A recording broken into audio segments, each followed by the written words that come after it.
Assalamualaikum warahmatullahi wabarakatuh. Alhamdulillah wa syukurillah. Sampurasunun. Alo mang sadayana di mana we ayana, di mana we linggihna anu satya satu manco di Garuda dina lalaga bade nengetan acara hiburan Kasundaan mangrupakeun dongeng Sunda anu mana dongeng Sunda bade dipedar ku mang dina carios Randa Bengsrat.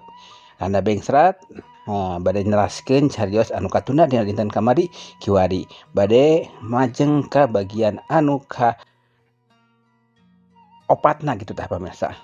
Dinten kamari ka diluna ayeuna bade nyambung kanu bagian ka opatna. Pamirsa sadayana mang selaku admin di channel toleh sejanjunkeun hapunten ka pamirsa sadayana boh bilih kirang sapagodos sareng mang tina tayangan ieu dongeng Sunda atau hiburan Kasundaan ieu ataupun konten anu ku mang dipidangkeun kanggo pamirsa sareng alo-alo sadayana di mana we ayana di mana we leungna. Harapan mang mudah-mudahan ieu pidangan mang tiasa janten menghibur kalbu pangmeberah kana manah pamirsa sareng alo-alo sadayana di mana we ayana di mana we leungna. Mangatuh sapados teu kolong kana waktos urang kawitan wae gelaran hiburan Kasundaan mangrupakeun dongeng Sun. Sok geura kaparayun geura mararanco deui dina HP-na sewang-sewangan. Prung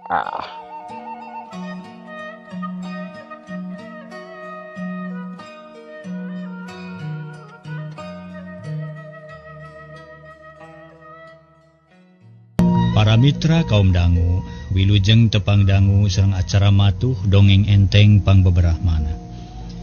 Mang Jaya sapara kanca bade neraskeun hanca dongeng nu katunda carios nyambung judulna Randa Bengsrat. Ieu dongeng karya Kileuksa ayeuna nincak bagian ka-11. Para mitra anu mulia, mangga urang sami-sami hanca ieu dongeng etang-etang hiburan pangbeberahmana nyaeta nuju ngadongengkeun perkawi sumpingna Mirja ka bumina Mang Ading, maksad sareng tujuan bade nyaeta miring mikanyaah ka Nyisari. Wilujeng ngadangukeun para mitra carios nyambung judulna nyaeta Randa Bengsrat karya Kileuksa dina bagian ka-11. Para mitra kaum dangu, harita Mang Ading kasedekeun teu bisa naon-naon deui. Kitu deui bisa remah ukur ngahenen bari ngabandungan nu ngaromong. Cing sebutkeun nyaan bade leres-leres ujang teh. Leres moal ngahreuyan abdi mah. Nuhun aru kitu mah dupi nu dimaksad bade miring mikanya teh naon hartosna. Sumun eta we hoyong hirup sasarengan sareng tuang putra. Bade diajak sapapait sama manis. Babarengan dina rumah tangga coagna mah tuang putra bade didamel pamajikan ku abdi kitu Pak. Mirja geus teu asa-asa ngabejakeunana sabab geus buleud hate ti imahna keneh. Nya nuhun atuh ari kitu mah. Mang teh bunga nu taya papadana, tapi pikeun ngajawabna mang teh butuh waktu. Sabab kudu badami jeung indungna, oge kudu nanyakeun heula ka jinisna. Tah kulantaran kitu niat ujang nu sae, keur saheulaanan mah ditarima ku mang. Ngan urusan miharep kapun anak mah sarantos heula tak kitu ujang. Aduh, hatur rebu nuhun Bapak eta waleran sae pisan. Kadampi ku asta kalih upami Bapak sareng Ibu kagungan emutan kitu. Eta hiji tawis yen Bapak hiji jalmi nu apik, waspada sarta anu bijaksana dina nyanak keputusan. Abdi bingah sarta abdi percanten ka Bapak. Hasilna bakal nyugemakeun ka sadayana. Sakali deui hatur nuhun Pak. Ceuk Mirja tetep apik dina ngajawab. Siga nu teu mereg-mereg, siga nu teu ngagancang-gancang tapi maksa ka Mang Ading kudu mikir leuwih apik. Nuhun atuh ujang dah kitu we keur saheulaanan mah. Mang minta tempo rek badami heula jeung rek nanya jenisna. Dupi waktosna kitu-kitu sabaraha dinten Pak? Mang minta waktu kurang leuwih saminggu. Sae kitu janten saminggu minggu payun abdi bade ka dieu deui. Kumargi kitu ayeuna mah seja amit mungkur we lah. Jieun hiji bilih poekeun di jalan, atuh kaduana bilihnya yaitu ieu. Hapunten nu kasuhun tina sabunda iring kalelepatan. Oge titip salam ka Nyisari. Ceuk Mirja bari terus cengkat. Cong munyungan ka Mang Ading jeung ka Bisar mah. Aduh na bet enga-engalan teuing atuh ujang. Apaan teu acan cai-cai acan padahal mah engke we heula atuh urang ngaleut heula. Cek Mang Ading bangun gugu. Sabab kisah mah bangun anu rusuh. Hatur nuhun Pak katampi sakege gampil engke kabayun. Pami aya waktos ayeuna mah seja premios we. Mangga atuh. sanggeus amitan Mirja balik bari mawa hate nu sugema. Ari sabab geus hasil metakeun tarekah nu mungaran. Eta lalampahan teh geus meunang ngapalkeun meunang sasayagian ti anggalna. Eta ilham meunang ti Uadali nu geus nyaho kana jujutan lalakon eta. Nu matak sanggeus parat badami kitu teh teu lila terus amitan sabab kitu papatah ti Uadali. Ag si asup kana pangaruh ya. Asup pangaruh aing ayeuna mah. Bapana jeung indungna geus mimiti leeh. Sugan we isukan si Sari leeh. Moal keukeuh mikiran si Karmin rasakeun sia bingungeun geura lah ceuk Mirja. Bari ngagedig leumpang teu rarat-reret deui ka tukang. Kocapkeun Mang Ading jeung Bisar mah saditinggalkeun anak Kusema. Mending ngaharulang asa dina pangimpian. Panon melong kana bongsang nu can kungsi dirampa-rampa acan. Mang Ading jiga nu keun aku tenung kitu deui Bisar mah bet jiga nu samar pola. Obrolan nu bieu jeung Mirja asa teu kungsi dipikiran heula. Bet nyorocos teu puguh tina sungut nu akhirna bet reuwas kareureunnakeun. Beuh. Edasna urang teh jiga nu mere angin ka si Mirja. Kumaha nolak ngalamun geus kieu ye? Da jelas si nyaina mah moal daekeun ieu teh. Da bapana nu kitu teh mah. Ngajawab teh bet jiga nu kasima. Nah turus-turus teuing narima teh matak naon mun dibere heula tanyakan atuh mah. Bisar mah maido. Oh, dibere tanyakan naon? Apaan manehna datang ka imah urang teh? Geus nyorang tanyakan. Nya dibere tanyakan mana deui atuh? Ih. Sok ka mana wae ngomong teh. Aing tanyakan jalan bari noge. Dan kitu mah najan gurawes ge beunang keneh disorang. Ieu mah tanyakan nu keur nguji kana niatna, nah nya atau bohong. Contona kieu heug si nyai dibikeun. Atawa heug lamaran maneh diterima asal kudu bisa ngabuktikeun imah sagede karaton. Tak itu contohna tanyakan teh lain tanyakan jalan bari oge. Oh, kaharti. Ayeuna mah tapi kumaha atuh? Da urang teh jiga geus ele jajaten, je jiga geus kakeupel ku manehna. Na kudu kumaha mutuskeunana nya? Putusanna mah lamaran ti si Mirja tolak. Is salah tuh langsung nolak mah. Mun rek nolak kana lamaranana eta bongsang ulah ditarima bari nunjuk kana bongsang. Nah, ada orang mah teu menta, pulangkeun we atuh naha. Ih goreng atuh. Lain kitu kuduna tada teuing recetna omongan jalma. Mun urang mulangkeun deui kikiriman anu geus di dieu, nu kitu teh ngaranna teh. Ayeuna mah kudu ditarima nu kitu teh ngaranna teh kitu. Mang Ading lebareun utamana mah nempo bungkus rokok kerete. Wah, goreng patut kolot-kolot bawari ka sogok ku bool. Alah. Nah, rek beunang dibeuli ku rokok pamadegana maneh teh kitunya, yeuh bapana. Cing atuh mikir, da geus kolot maneh teh piraku anak urang rek ditukeurkeun ku kana rokok. Dolo eta kasalaki munah manehna teu boga teuing kasopanan sia teh sarma. Ari ka pamajikan ita sopan tapi sorangan teu sopan. Nah saha nu ngamimitian munah maneh? Pan maneh? Mengeus lah, moe tungtungna ngomong jeung maneh mah. Nya sarua we da maneh ge kitu patut. Keur patorong-torong kitu. Ma Ijem nyampeurkeun teu panuju kana parabut catur tanpa bukur. Maseakeun paisan kosong pok Ma Ijem nyarita bari nangtung deket lawang tengah. Lain omongan kolot nu kitu patut mah deuleu, tapi omongan budak nu can hideng cing atuh geura malikir teangan cara nu hade pikeun mutuskeun perkara pan geus karolot maneh teh Ading sesar mah. Mang Ading jeung Bisar mah jempe eraeun dikitukeun ku indungna mah duanana ngahulang mikiran carana nu hade sangkan di imah aya kasaluyuan. Sok malikir kadinya. Kumaha carana sangkan laukna herang caina beunang? Dibalik geuninganan. Laukna beunang caina herang kitu. Ceuk Ma Ijem nungkup bahamna. Oh, laukna beunang caina herang meureun kitu. Lain kitu meureun lah, laukna beunang caina beunang kitu meureun. Ceuk Bisar mah ngaco pisan. Geus puguh. Yeuh nu disebutkeun ku kuring tadi laukna beunang caina herang. Dibalik nu kitu oge, bising teu nyaho mah. Cek Ma Ijem, nah kumaha atuh mah? Caina herang laukna beunang, nu bener mah kitu. Nya bener atuh. Tah kitu maksud kami teh. Sok atuh malikir kumaha carana sangkan bisa kitu. Teangan kasaluyuan, sangkan teu pahilir-hilirnya mani, teu pagirang-girangnya tampian. Kitu jeung kudu kulawar jeung akur. Kudu akur jeung kulawarga mah kitu. Cek Ma Ijem beuki daria manehna hayang nempo anak incuna aya dina katengtreman. Namun kitu cara nama urang teh kudu musyawarah atuh pikeun nyokot kamu pakatan. Ceuk Mang Ading ayeuna mah pikiranana lempeng. Tah bener kitu. Mun aya kasulitan udah parere omong pugu ge. Tapi kudu musyawarah. Ngan ari ngaran-ngaran musyawarah mah kudu kumpul sarta sararea kudu ditanya pamadegan. Pikeun diakurkeun. Mun sararea geus akur geus sapikiran, geus sapaham. Tuluy cokot hiji putusan cekel ku sararea tak kitu.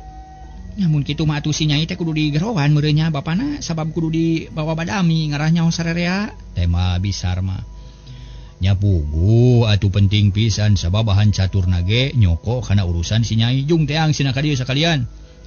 Bisar mah cengkat ngojengkang ka kamar Nyisari tuluy ngolo Nyisari sangkan daek ngariung jeung kolotna. Atuh geus kahartieun mah Nyisari nurut tuluy nyampeurkeun ka tepas. Tah ayeuna urang ngamimitian badami urang mecahkeun hiji pasualan. Ceuk Mang Ading derak-dak nyaritakeun niat Mirja teh. Ditetek taya nu kaliwat eta katerangan khusus ditujukeun ka Nyisari. Nu can nyahoeun geus kitu mah Mang Ading nanya. Tah ayeuna bapa rek nanya na kumaha pamikir hideup. Sabada ngadenge paniatan Mirja naha tarima atawa ulah? Ulah Bapak, jawab Nyisari tandes. Ari ceuk Bapak mah ulah wakan nyebut ulah. Pikir heula untung rugina. Sabab Mirja ge can pugu goreng buat teuing dina prak-prakan rumah tangga maleuwih hade batan Jang Karmin. Cing pikir sing apik ulah getah sarupateun. Abdi mah teu resep tuh da kasih Mirja teh Pak, carana kasar jeung licik. Kahiji kungsi megat di jalan, cara begal, kadua kungsi mitenah ka Kang Karmin. Majarkeun kitu cenah nu akhirna mah abdi jadi tagiwur teu puguh. Jadi bingung milihna mana nu bener atuh Pak. Nah make nyarita kitu iraha Jang Mirja mitenah. Kungsi ngirim surat ka abdi nu isina mah mitenah Karmin. Katarima ku hidap kumaha na percaya kana pitenah. Mimitina mah percaya tapi ayeuna mah kapikir yen surat Mirja teh pasti bohong. Eusina ukur mitenah nu matak abdi mah moal narima kana lamaran ti si Mirja. Huleng Mang Ading ngahuleng. Kitu deui Bisar mah jeung Ma Ijem komo Bisar mah mada manehna ge milu maca eusi surat ti Mirja teh. Nu eusina memang ngagorengkeun ka Karmin magarkeun geus ngomong nu lain-lain. Ari ayeuna kapikir eta surat can puguh bener eusina. Pikiran Bisar mah teu daek harita teh para mitra. Teu daek ajeg luak leok teu puguh cakeleunana. Antukna mah jadi bingung sorangan, teu bisa mutuskeun. Tah mun geus kieu rek kumaha atuh ieu teh? Cing kumaha pamadegan inu ieu? Mana cing? Mang Ading ngareret ka Bisar mah. Cigana mah bener Jang Mirja teh licik, carana kasar. Nu akhirna ngabingungkeun ka urang jadi putusan teh selamaran teh ulah ditarima. Tah kitu we Kang Ading. Ai emutan mah kumaha? Mang Ading neuteup ka Ma Ijem. Mama geus nyaho ti mimitina nu hade-hate teh nu bela mah ibal Jang Karmin. Jadi nu kudu ditarima mah Jang Karmin lain si Mirja. Nyari kitu mah dina dasarna sararea ge saha teh jeung sapaham. Yen urang teh milih Jang Karmin, tapi sing inget apan Jang Karmin teh culaur tapi ka ayeuna teu mol-mol. Narek bisa diharapkeun jalma nu kitu. Memang urang ge ngarep-ngarep manehna, tapi mun eueuh manehna kumaha narek ngadagu anu can puguh. Cik abdi mah puguhkeun heula we tuh Pak. Carana urang susul ka lemurna. Mun Kang Karmin geus puguh teu sukaeun ka abdi eta mah kumaha engke we atuh. Ceuk Nyisari keukeuh hayang nyusul ka Karmin. Sabab nu sanyana manehna teh berat pisan ka Karmin. Kekelanan ulah wakan nyokot jalan eta urang neangan heula jalan sejen. Sabab ari kudu nyusul-nyusul lalaki mah bapa teh teu panuju siga nu teu boga harga diri babakuna mah. Kumaha atuh carana Pak? Nyisari nyedekeun. Nya urang badami we sarerea ayeuna mah. Cing kumaha pamadegan mana? Mang Ading neuteup ka Ma Ijem mentah heula pamanggih kolot. Heueuh mun rek disusul mah ulah nganalkeun si nyai tapi kudu disusul ku kolot. Jeung diulah ngahaja kudu bari api-api we ka ditu. Sigana hade usul teh mah kuring satuju pisan tapi saha nu kudu initna ka ditu. Jang Ading we sakalian ngarah panjang lengkah ari lalaki mah. Jeung di ngarah bisa tatanya ka urang ditu bari ngabadul. Cek Ma Ijem langsung nitah Mang Ading. Nyaheug atuh satuju kuring ari kitu mah. Keun urang cobaan susul ka ditu sugan aya katerangan nu jentre. Ngan ayeuna urang teh kudu mutuskeun keur jawaban ka Mirja. Na kumaha sabab minggu hareup teh ka dieu teh minta putusan. Lah, nya bere tempo we heula ulah karusu mutuskeun. Sabab urang teh kudu puguh heula sagala rupana oge ngan ayeuna mah kudu asak si kasih nyai. Mun jang Karmin gagal narek dae ka Mirja. Ah bener kitu kumaha nyai dae ka Mirja. Lamun jan Karmin gagal, Mang Ading neuteup ka anakna. Kumaha engke we tuh Pak? Heug atuh ari kitu mah. Geus puguh cekeleuna mah jadi ieu teh rapat teh putusanana kieu kahiji bapa kudu nalungtik jang Karmin ka lemurna. Kaduana putusan ka Mirja nunggu putusan Karmin. Katilu mun Karmin gagal Nyi Sari kudu mikiran Mirja kitu merenya sarerea satuju. Bisar mah jeung Ma Ijem katut Nyi Sari ngajawab satuju. Atuh riungan lekasan sabab nu geus ngahasilkeun hiji putusan anu disatujuan ku sarerea. Kocapkeun isukna para mitra Mang Ading geus sagedang dan rek init kalemur Cikekes kira-kira wanci haneut moyan. Mang Ading init siga bandar muning make calana komprang hideung, make kampret bodas sarta make duduk wilaken hideung teu poho nyoren peso jagal.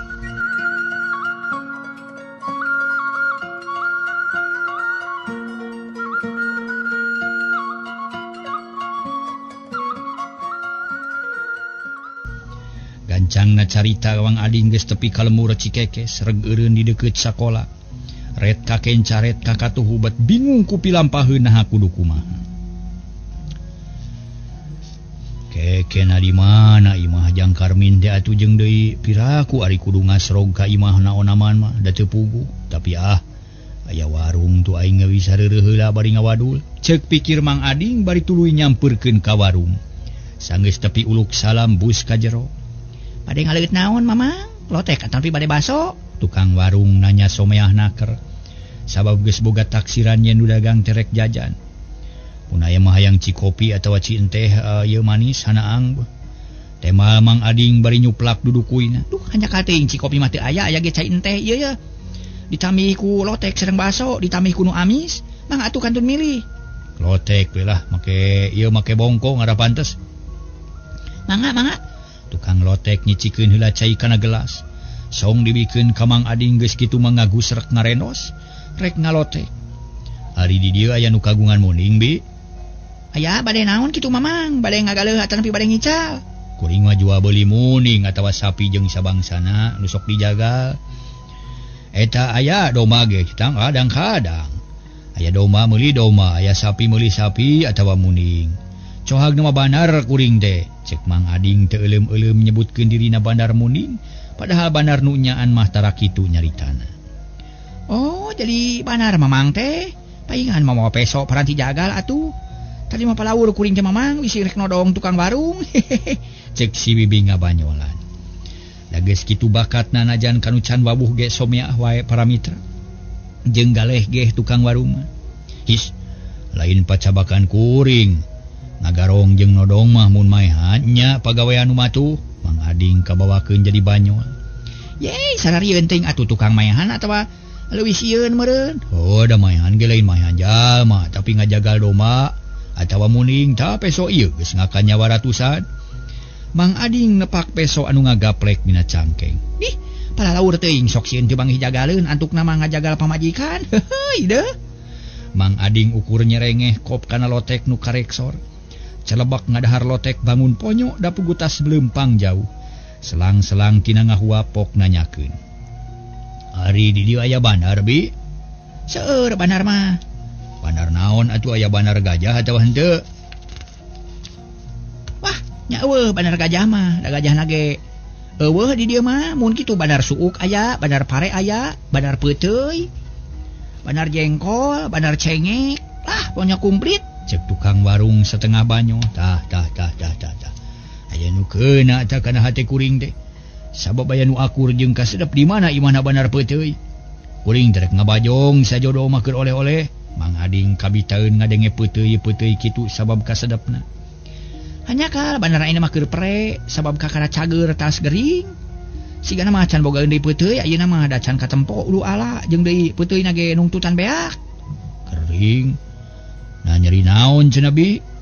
Nyeri dada urut 3 losor dina tangkal beuteuy. Waduh, rag. Mang Ading eureun heula ngahuapna. disebut ragrag lain datu langsung ngagedebut ari bejana mah ieu cenah tah. Barabat si bibi nyaritakeun kajadian nu tumiba ka Karmin. Basa cilaka tina tangkai peuteuy teh. Malah ngaran Karmin disebut-sebut. Da memang manehna ge wawuh ka Karmin. Puguh Mang Ading colohok bengong hatena deg-degan sabab ngaran anakna kasebut.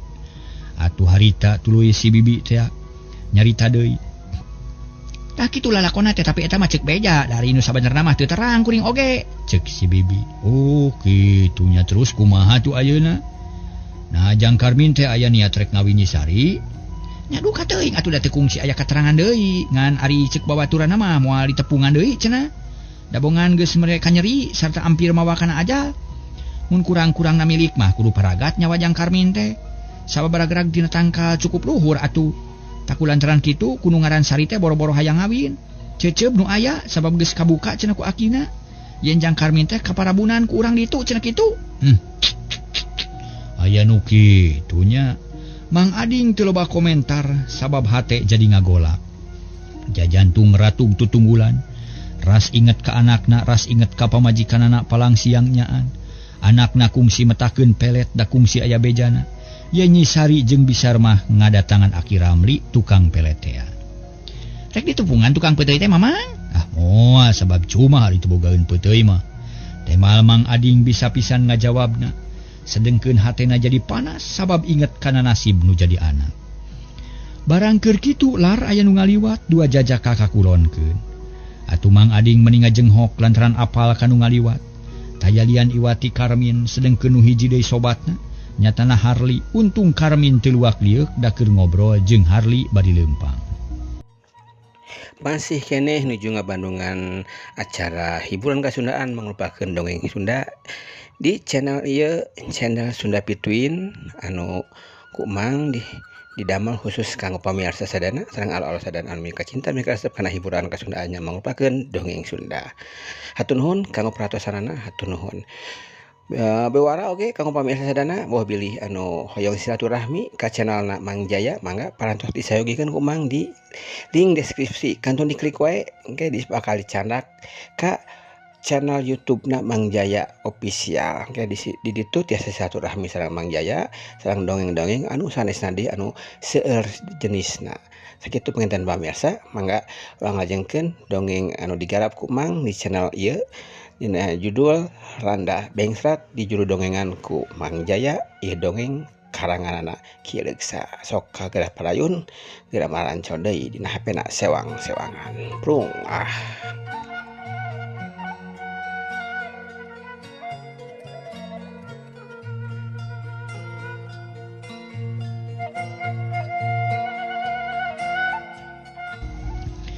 Itu banar peuteuy teh karek ge sababaraha minggu jadi banar kalah ka geus cilaka.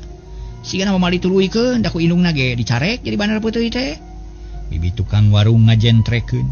Atuh Mang Ading beuki ngarti kana kaayaan Mang Karmin ayeuna. Pasti kana kituna atuh da bi. Kapok meureun tapi kumaha cenah bejana ayeuna. Nacan boga deui papacangan deui eta banar peuteuy teh. Henteu da sok kabadul di dieu ge ari jajan teh. Sigana macan mikir-mikir da jajaka keur meujeunar resep ulin. Malah di dieu ge kasohor pangbelewengna si eta mah. Mina ngariweuhkeun ka sararea ayeuna we rada bageur teh tara motah teuing. Kutan teh kitu bi. Jadi budak baong atuh teh nya. Nya lah lain baong deui bandel indung papana ge taakeun. Tapi katempona ku kuring mah siga-siga jajaka jujur teh. Nya ari nilik kana rupa mah da memang kasep tegep pikalucueun ngan edas adat-adatan tapi kapusingeun. Hanya kalnya Mang Ading habedegel hatena. Lantaran harapan ngadak-ngadak buyar nu tadina panuju pisan mun anakna meunangkeun Karmin. Ayeuna mah jadi malik ngewa Mang lebarkeun upama anakna ngahiji jeung Karmin. Sabab ieu geus meunang katerangan ti tukang warung yang Karmin teh pamuda baong matak musingkeun. Ai bisa barahaeun lotek teh? Sareng naon deui ngaleueutna mamang? Si bibi malik nanya. Ditambah tah ku kerupuk 3, bala-bala 2. Cuci mulutna cau amon hiji, wajit 2, rokok keretek hiji tak ieu. Mang Ading nemongkeun rokok nu keur diudud, teu disebutkeun merekna para mitra sadaya. 340 sadayana. Tah pulangan. Mang Ading mikeun duit salamar 500-an atuh gancang ku si bibi ditampanan. sarta dipulangkeun geus kitu Mamang Ading amitan leos ini si ganunya rek neangan beliun padahal mah geus gilig pikirna rek balik ka lembur. Tukang warung diuk bari nungguan dagangan saeutik teu boga rasa curiga naon-naon ka Mang Ading. Da disangka nama nyaan Bandar Muning atuh saditinggalkeun anak Mang Ading. Teu boga pikiran naon-naon deui sabab geus biasa ka warung manehna teh cenah loba nu jajan terutama jalma saliwat. Malum warung di pakampungan kitu para mitra keur mah di jalan anu memang jalanna jalan gede. Loba jalma lalar liwat boh nu ti kota boh nu ti mana. Mun ti kota ka kampung ngaliwatna kadinya atanapi ti kampung ka kota sok ngaliwatna kadinya malah ngahaja areureun bari sakalian jajan. Para mitra kaum dangu urang gancangkeun carita. Mang Ading nu geus meunang katerangan ngeunaan Karmin ngagedig leumpang rusuh. Mapai jalan desa hayang buru-buru tepi ka imahna. Barang serog kasampak anak jeung pamajikanana keur ngawadul bari mesekan suhu. Nah, geuning mun asa tarah teuing. Buat tepinya. Cek Bisar mah bari neuteub teu pati percayaeun kana lengkah salakina. Bisi teu nepi ka nu dijugjug. Ulah sok kerengsang ka salaki teh mata kawalat cik atuh hargaan salaki nu sakieu capek teh. Buru-buru sadiakeun cai teh ngarahana angka mileungit. Mang Ading keheuleun gek diuk dina bang barung kesang nangucur saluar awak beungeutna beureum. Nyi Sari ngojengkang ka pawon nyokot cai teh kana muk sok dibikeun ka bapana bari nyarita. Kumaha hasilna, Pak? Cilaka Nyai si Karmin teh lain percayaeun si Karmin teh. Bapa geus meunang katerangan nu lengkep ti urang ditu. Sarta bapa percaya sagemblengna kana eta beja. Sabab nu nyaritakeun teh lain pihak urang. Jeung lain pihak si Karmin hasil beja teh nyaan bisa dipercaya jeung lain saurang dua urang nu nyarita kitu teh. Nah kumaha cenah? Bisar mah panasaran. Barabat pangalaman Mang Ading dipedar kabeh ditetek daya nu kaliwat. Atuh Nyi Sari meningah huleng lantaran ngadenge beja nu patukang tonggong jeung harepanana. Sedengkeun hatena mah geus nyantel ka Karmin moal bisa dipapalerkeun kitu bae. Da kitu lalakonna teh pek palikiran. Mun kitu mah beja ti jang Mirja teh nyaan atunya. Bisar mah hatena geus ngaleok deui bae. Ayeuna jadi berat ka Mirja. Ulah wakadengdek topi kudu dipikiran heula. Ari enggeus kudu kumaha atuh pan kitu buktina tah. Kieu we atuh ayeuna mah. Jadi tadi aya beja yen si Karmin cilaka tina tangkal peuteuy akibatkeun aku parabun sabab tangkal peuteuйna robah jirim jiga beungeut si Nyai. Ayeuna si Karmin ragrag tah ayeuna bapa rek nanya na kungsi menta pelet ka Aki Ramli. Henteu Bisar mah ngabohong. Daek dibuktikeun sabab ka bapa geus aya bejana ti si entum. Yen hiji poe maneh jeung si Nyai kungsi ngadatangan ka imah Aki Ramli. Mun lain menta pelet rek nanahaon los-los ka ditu barina oge. Bisar mah ngahulang malah Nyi Sari ngajenghok ngadenge kitu teh. Pok Mang Ading nyarita deui. Nu jadi dadasar pangnajang Karmin mungeun ka anak urang lain tina masalah baongna. Da pamuda mah biasana sok itu. Sarta kahareupna aya harepan kana cager-bager, tapi nu ngajadikeun Karmin ceceub ka pihak urang teh ku ayana pelet jeung paraban nu ampir mawa ajal kana dirina jang Karmin. Ta ieu nu jadi sabab semu sababna teh. Nu matak ulah waka nyalahkeun batur tilik heula diri pribadi samemeh nyalahkeun batur. Ulah sok kagaba Kang ge nanya hoti mana? Jeung nyaho ti saha? Yen si Karmin keun aku pelet jeung parabun. Apa nu kitu teh demit? Teu kaciri eta mah jijieunnan urang. Urang ditu we perbawakan nu ceuceub ngomongna ka mana wae. Bisar mah tetep nyemutan pagaweanana. Lain kitu, maneh ulah hayang meunang sorangan. Jeung ulah kaliru naha dikira nu pinter teh kana kabatinan teh Aki Ramli wunggul. Buat teuing di batur ge aya nu leuwih luhur elmuna. Nu akhirna pagawean maneh katohyan. Buktina di ditu aya aki-aki anu katelah aki jama. Ahli kana urusan batin jeung deui cilakana eta teh. Aki-aki teh aki teges si Karmin lain aki-akian. Kebeg Bisar mah ngarenjag reuwas. Sieun ari ngadenge kitu mah sabab omongan salakina kahartieun. Sedeng Nyi Sari teu bisaeun ngomong ti koro kalah nyelek ku piceurikeun. Tungtungna embung ngadenge kana omongan inung bapana telanjeng ka kamar kedebut mebeutkeun maneh. Kana kasur ngaguk-guk cerik bakat ku nyeri ati. Tuh tempo. Anak urang cerik saha sanyana nu salah cing. Cek Mang Ading para mitra. Nah make nanyakeun nu salah. Geus puguh nu salah si Karmin nu teu tigin kana janji, teu satia kana sumpah. Pan geus puguh rek narima kana kahayang urang tapi naha bet datang. Eta teh luncat mulang ingkar dina tali gadang. Cek Bisar mah keukeuh nyalahkeun ka si Karmin. Nya nu salah mah maneh. Bet los ka tukang pelet. Jadi kieu ye balukarna nungtun pipaseaeun mawa kana riributan nu akhirna anak urang jadi korban. Nah bet kudu neangan anu salahna. Ayeuna mah tarima we lamaran ti Jang Mirja. Jadikeun kawinkeun bae ayeuna mah. Ayeuna ge da si Nyai geus dede. Cek Bisar mah pipikiranana beuki teu puguh. Teu inget kana pamadegan nu munggaran. Satuju kami ge mun rek narima kana lamaran Jang Mirja. Tapi kumaha anak urang narek ngagugu ka urang? Can puguh daekeun atuh budakna mah. Budak mah kumaha kolot barina oge dina kaayaan nu gawat mah cara ayeuna. Anak kapaksa kudu diatur ku kolot, lamun henteu kulawarga urang bakal bibirang. Titik sakitu. Cek Bisar mah ngetok palu. Tapi kelanan anak urang sinatiis heula ulah ditereg teuing bising sawan. Ngan pokona mah urang duaan geus saha teh lamaran ti Jang Mirja ditarima kitu lain. Cek Mang Ading, heuh kitu, nabat lobating pikiran bari oge lah. Nyi Sari ngading diut di kamar. Ngadengekeun kana rencana kolotna, atuh puguh hatena beuki peurih para mitra sadaya. Lantaran indung bapana jadi teu ngarti kana kahayang dirina. Teu ngahargaan kana pamadegan anak. Nyi Sari ukur ceurik teu bisa ngabantah kana kahayang kolotna. Sabab inget kana janji kamari mun Karmin gagal kapaksa rek mikiran Mirja. Para mitra kaum dangu kacaturkeun Karmin sanggeus awakna ngarasa jag-jag jeung kuat. Manehna teu nuluykeun usahana kana peuteuy lantaran kapok bisi ragrag deui. Sedengkeun modalna nungtutan beak dipake ngubaran sarta sesesana beak teu puguh sabab duit mah loba leosna. Mimiti poe Senen Karmin nyobaan ngajalankeun papatah akina. Puasa nyenen Kemis sarta peutingna ngamalkeunna kalimat nu pamere ti Aki Jama. Paniatan geus buleud tujuan geus pasti hayang mulangkeun pelet nu dikirimkeun ka manehna ti Nyi Sari. Gancangna carita tilu Senen geus kalakon papatah Aki Jama geus dijalankeun sakumaha mistina. Jeung deui dumadakan Mang Seno jeung Bi Urmi tergerah geureuh ayeuna mah siga nu ngantep kanu jadi anak. Akhirna dina hiji poe Karmin ngahaja nyarita ka kolotna. Oh mak, moga bapak kuring teh teu betah cicing di lembur teh Pak. Kuring mah mung usaha kana peuteuy sieun ragrag deui caran enggeus-enggeus. Jeung deui kuring can hayang kawin sabab resep keneh ulin. Takulantaran kitu kuring minta idin, kuring mereka kota nepungan Mang Basri. Cek Jang Karmin terang-terangan ka kolotna. Naon? Rek nepungan Basri. Nalekna naon ka Basri teh? Ulah euy era, maneh kudu inget jeung kudu bisa maca awak. Saha ari Basri jeung saha ari maneh? Kuring mah geus mikir sarta kuring geus maca kana kaayaan, Pak. Mang Basri teh pan kapi paman ti pihak bapak masih keneh runayan ti Aki Jama. Ari kuring sarua runayan ti Aki Jama jadi ngandung harti. Yen kuring ka Mang Basri teh kapi paman.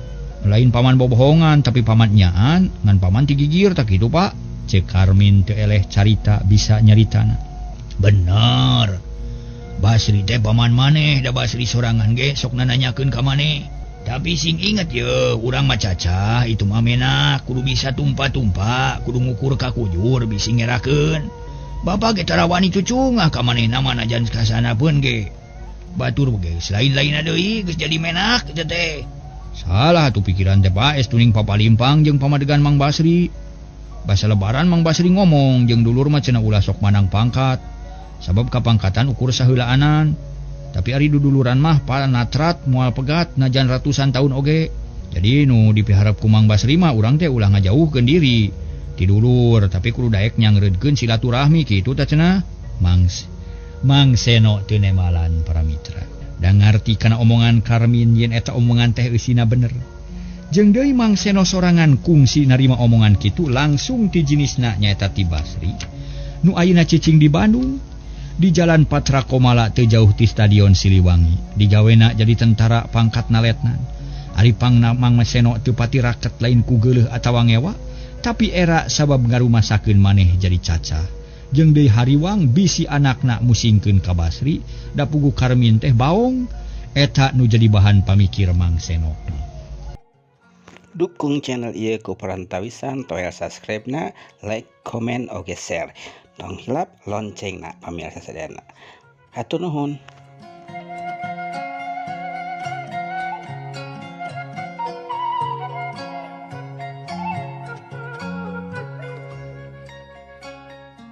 Kelanan ari maneh rek naon atuh maksud teh ka kota teh? Karmin? Cek biur mineteup ka anakna. Ulin mah tuh mah ngan lamun aya milik mah hayang digawe kuing teh. Digawe kana naon? Ya kana naon we rek minta tulung ka Mang Basri. His. Teu meunang era deuleu. Pikiran biur mi sajalan jeung salakina pada era ku Basri. Lamun mah jeung bapa ngarasa era kuring minta modal atuh. Rek neangan pagawean ku modal pribadi ngan rek minta bantuan ka Mang Basri kumaha mun kitu. Modal teh modal keur naon rek dagang. Rek dagang tapi hayang jadi tentara kuring mah. Tapi ngalamar da butuh biaya contohna keur pariksa dokter nyieun surat-surat keterangan. Ongkos-ongkos jeung sajabana jeung deui kuring kungsi ngadenge beja mun hayang lulus kudu boga duit cenah. Nya teuing kumaha ngagunakeun mah rek nanyakeun ka Mang Basri kitu mah. Ke rada teu kaharti. Ke untuk karti pula bah manana Pak? Nya bener ketang. Jadi mah hidup teh rek hayang jadi tentara. Nya. Nya halus atuh tapi nah geus aya lowongan jadi tentara teh. Aya malah nu mawa beja teh Jang Dedi. Anak Mang Basri kamari aya ka dieu ngan teu lila da rusuh cenah. Ya syukur atuh ari kitu mangan hanyakal we euy waktuna kaburu beak. Mitra sadaya. Dicekapkeun heula dugi ka dieu pamirsa sadayana alo Mang sadayana dongeng Sunda nu judulna Randa Bengsrat. Insyaallah urang pajeng di enjing manawi urang sadayana masih keneh kumelendang di alam dunia, masih keneh di pasian kapercantenan amanah yuswaku Allah Subhanahu wa taala.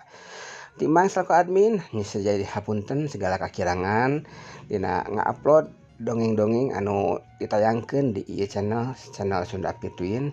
Mudah-mudahan harapan Mang ieu tiasa ngedongeng tiasa jantan panghibur kalbu, pangbeberah kana manah pamirsa sadayana, tiasa tujuan utamina ngalestarikeun kebudayaan Sunda mangrupakeun dongeng Sunda. Sakitulan dikapiatur ti Mang undur diri. Wabillahi taufiq wal hidayah. Wassalamualaikum warahmatullahi wabarakatuh. Caad.